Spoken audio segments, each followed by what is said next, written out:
Good morning, dear students. Today we will learn about how can we use variable in Python. So, what are the variables? Variable is a named label whose value can be used and processed during program run. Okay, and a variable can be created by assigning value of desired type of them. Variable are not storage container in Python. They change their location accordingly. Okay, so actual में generally क्या होता है, I am not talking about the Python right now. Other language में क्या होता है, variable is like a storage container. वो क्या करते हैं, एज अ कंटेनर की तरह काम करते हैं और उस कंटेनर में हम वैल्यू को स्टोर करते हैं.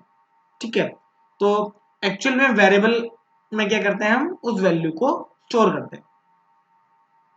तो बट पाइथन में क्या होता है कि पाइथन में variable are not a storage container. ठीक है, वो एज अ स्टोरेज कंटेनर की तरह काम नहीं करते. वो क्या करते हैं, आपकी एक लेबल की तरह काम करते हैं. ठीक है, लेबल क्या करते हैं, एक वैल्यू. एक्चुअल में होता क्या है कि बाकी अदर लैंग्वेज में स्टोर क्या होती है, एक्चुअल में वेरिएबल क्या होती है, मेमोरी पे वेरिएबल भी स्टोर होता है और मेमोरी पे वैल्यू भी स्टोर होती है. ठीक है, दोनों चीजें क्या होती है, मेमोरी में स्टोर होती है. और हम क्या करते हैं, उस वेरिएबल में मेमोरी को क्या करते हैं, सॉरी, उस वेरिएबल में आप वैल्यू को स्टोर करते हैं. बट पाइथन में क्या होता है कि पाइथन में सिर्फ वैल्यू स्टोर होती है मेमोरी पे. और क्या करते हैं, वेरिएबल सिर्फ उस वैल्यू को पॉइंट करते हैं. ठीक है, और अभी मैं आपको एक एग्जांपल देख के बताऊंगा कि कैसे होता है. अ, अभी यहाँ पर देखो दो कॉन्सेप्ट हैं, one in L value and R value. L value क्या होती है, आपकी वेरिएबल होती है, और आर वैल्यू क्या होती है, आपकी डेटा वैल्यू होती है. ठीक, अब variable definition, a variable is created when you first assign a value to it, और a variable is not created until some value is assign to it. अब वेरिएबल आपका कब क्रिएट होता है, जब उसमें आप कोई भी वैल्यू को असाइन करते हो. ठीक, जैसे यहाँ पर मैंने कर दिया प्रिंट एक्स. अब ये x क्या है, एज अ वेरिएबल तो है, बट क्या इस x को हमने कोई वैल्यू असाइन करी है असाइन, x इक्वल टू 20 हमने असाइन करा है, बट पहले हमने उसको प्रिंट कर दिया. तो यहाँ पर क्या होगा, ये एरर आपका जनरेट करेगा. और यहाँ पर ये जो आप देख रहे हो हैश एरर लिखा हुआ है, ये क्या है, आपका एक कमेंट है जो मैंने बताया हुआ है कि यहाँ पर ये प्रिंट x क्या करेगा, एरर जनरेट करेगा. क्यों, क्योंकि अभी आप x की वैल्यू को प्रिंट तो करना चाह रहे हो, बट आपने x को कोई भी वैल्यू आपने प्रोवाइड नहीं करी है. ठीक है, तो ये क्या करेगा, आपका एरर जनरेट करेगा यहाँ पर. और ये वाला जो एरर आपका प्रिंट x है, ये आपकी वैल्यू को प्रिंट कर देगा, बिकॉज ये जो आप x जब प्रिंट करना चाहोगे तो यहाँ से अपनी वैल्यू को पिक कर देगा. यहाँ पर लिखा है x equal to 0 print x, तो यहाँ पर ये करेक्ट है क्योंकि आपने प्रिंट से पहले क्या कराया है, x की वैल्यू को आपने असाइन कर दिया है. तो ये जो x है, ये क्या है, आपकी l वैल्यू है, और ये 0 क्या है, आपकी r वैल्यू है. ये x क्या है, आपकी l वैल्यू है, और 20 क्या है, आपकी r वैल्यू है. तो x क्या रिप्रेजेंट करेगा, हमेशा वेरिएबल को रिप्रेजेंट करेगा. और जो आपकी जो राइट साइड की वैल्यू है, वो आपकी r वैल्यू जो होगी, वो आपकी डेटा वैल्यू को रिप्रेजेंट करेगी. ठीक है, तो ये आपका कॉन्सेप्ट है वेरिएबल का.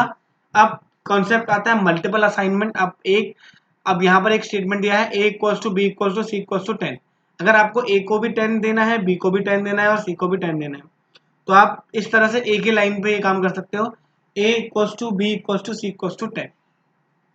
It will assign value 10 to the OR variables a, b and c. That is, all three labels a, b, c will refer to the same location with the value 10. अब यहाँ पर आप ये बता रहे हो कि एक्चुअल में मेमोरी में क्या स्टोर है, 10. मेमोरी में क्या है, 10 स्टोर है, लेकिन a b किसको पॉइंट कर रहा है, 10 को, b भी किसको पॉइंट कर रहा है, 10 को, और c भी किसको पॉइंट कर रहा है, 10 को. a b c आपकी मेमोरी में स्टोर नहीं हो रहे, सिर्फ क्या कर रहे हैं, 10 को पॉइंट कर रहे हैं. assigning multiple values to a multiple variables, उसके लिए आप a, b, c कर सकते हो. a b, अब यहाँ पर आप इस तरह से स्टेटमेंट जब लिखोगे, a भी आपका 10 को पॉइंट करेगा, b आपका 20 को पॉइंट करेगा, c आपका 30 को पॉइंट करेगा. It will assign the values as first value to the first variable and so on. ठीक है, Python first evaluates the RHS expression and then assign them to LHS. ठीक है, अब आप यहाँ पर एक स्टेटमेंट अगर आप देखोगे तो अब किस तरह से काम करता है, आपको थोड़ा सा देखना पड़ेगा. काफी ट्रिकी और काफी इंटरेस्टिंग सा फैक्ट है कि कैसे कंपाइल करता है. पहले RHS एक्सप्रेशन को आपका वो कंपाइल करेगा, देन असाइन दी LHS. जैसे ए बी सी में जो है, पहले सी की वैल्यू कितनी होगी, 7 होगी, फिर बी की वैल्यू कितनी होगी 10 होगी, फिर ए की वैल्यू कितनी होगी 5 होगी। तो आरएचएस से वो एलएचएस की ओर जाएगा। अब यहाँ पर तो सिंपल है, आप बोलोगे आप ऐसे असाइन करो चाहे ऐसे असाइन करो, कोई फर्क तो पड़ता नहीं है। लेकिन अगर ये वाला स्टेटमेंट है, यहाँ पर आपके क्या हो जाएगा, चेंज हो जाएगा। अब यहाँ पर क्या है कि हम क्या बोल रहे हैं कि ए की वैल्यू पहले कितनी होगी, C-1 होगी। पहले ए की वैल्यू कितनी हो जाएगी आपकी, C-1 हो जाएगी, मतलब सी की वैल्यू कितनी है 7, 7 - 1 कितनी हो जाएगी 6 हो जाएगी। तो यहाँ पर आप जब इसको प्रिंट करोगे तो 6 हो जाएगी। अब सी की वैल्यू कितनी हो जाएगी B+2, बी कितना है 10, +2 12 हो जाएगी, तो बी की वैल्यू कितनी हो जाएगी 12 हो जाएगी। फिर आप क्या करोगे, बी की वैल्यू कितनी हो जाएगी A+1, तो बी की वैल्यू कितनी हो जाएगी मेरी 5 + 1 6 हो जाएगी। तो वो इस तरह से क्या होगा, आपका काम होगा। ठीक है, पहले आप राइट साइड को सॉल्व करोगे, फिर आप धीरे धीरे कहाँ को बढ़ोगे, लेफ्ट को बढ़ोगे। इस तरह से क्या होगा, आपका ये एक्सप्रेशन आपके काम करेंगे। ठीक है, अगर आप ABC प्रिंट करोगे तो ए की वैल्यू कितनी है यहाँ पर 6 है, ये 6 प्रिंट हो जाएगा। बी की वैल्यू कितनी है, अगेन यहाँ पर 6 है तो 6 प्रिंट हो जाएगी। सी की वैल्यू कितनी है आपकी 12 है तो 12 प्रिंट हो जाएगी। ठीक है, तो इस तरह से आपका असाइनमेंट और वेरिएबल आपका वर्क करता है। ठीक है, तो एक बार हम क्विकली यहाँ पर आ जाते हैं और यहाँ पर हम ओपन करते हैं आइडियली। ठीक है, अब यहाँ पर मैं आपको एक जो है कुछ वो शो करूंगा। ठीक है, आइडियली आपका स्टार्ट हो चुका है। अब यहाँ पर मैंने A = मैंने 10 ले दिया और B = मैंने दे दिया 10 दे दिया। ठीक है, अब मैं क्या करूंगा, इनकी आईडी चेक करूंगा। आईडी चेक करने के लिए फंक्शन होता है आईडी, ये हम बाद में पढ़ेंगे। अगर मैं आईडी चेक करूं, आप ए की आईडी आप देखो, और यहीं पर अगर मैं आपको लिखूं आईडी ऑफ बी, तो आप देखोगे दोनों के आईडी, और एक और चीज यहां पर मैं आपको दिखाता हूं, ऑल्ट पी, आप देखोगे कि आपने A = 10 लिखा, B = 10 लिखा, जो A की आईडी है और जो B की आईडी है और जो 10 की आईडी है, वो तीनों क्या है आपकी सेम है। क्या है, सेम है। ठीक है, तो एक्चुअल में क्या हो रहा है कि जो एक्चुअल में ये जो आईडी है वो किसकी है, वो 10 की आईडी है, बट बिकॉज ए भी किसको पॉइंट कर रहा है, 10 को कर रहा है, बी भी 10 को पॉइंट कर रहा है, तो इसलिए दोनों की आईडी कितनी हो जा रही है आपकी, यहाँ पर सेम हो रही है।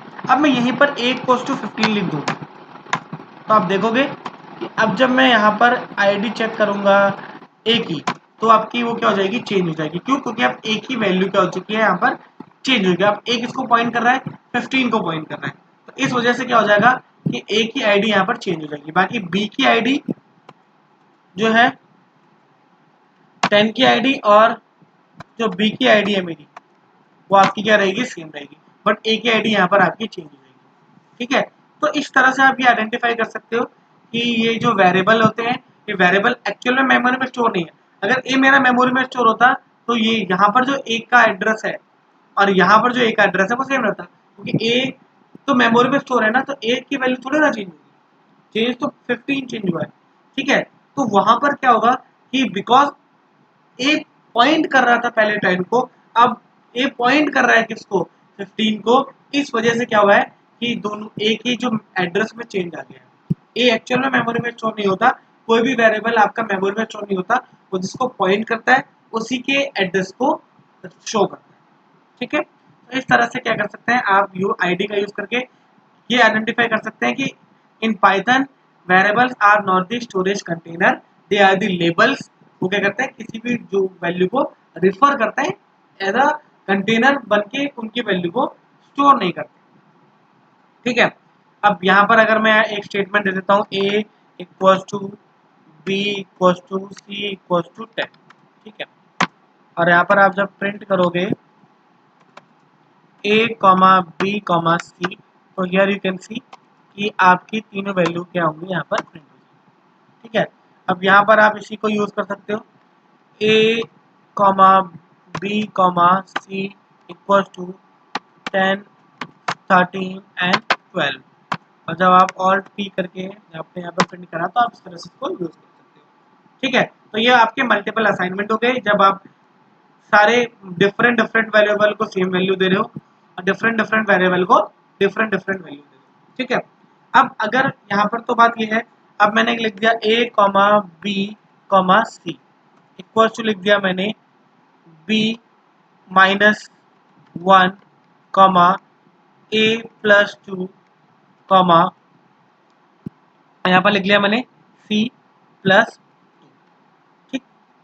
अब मैंने ये वैल्यू असाइन कर दी इनको, और अब मैंने अगेन क्या कर दिया, और टी करके इनको प्रिंट कर दिया। अब देखते हैं ये वैल्यू यहाँ पर कैसे आपको शो हो रही है।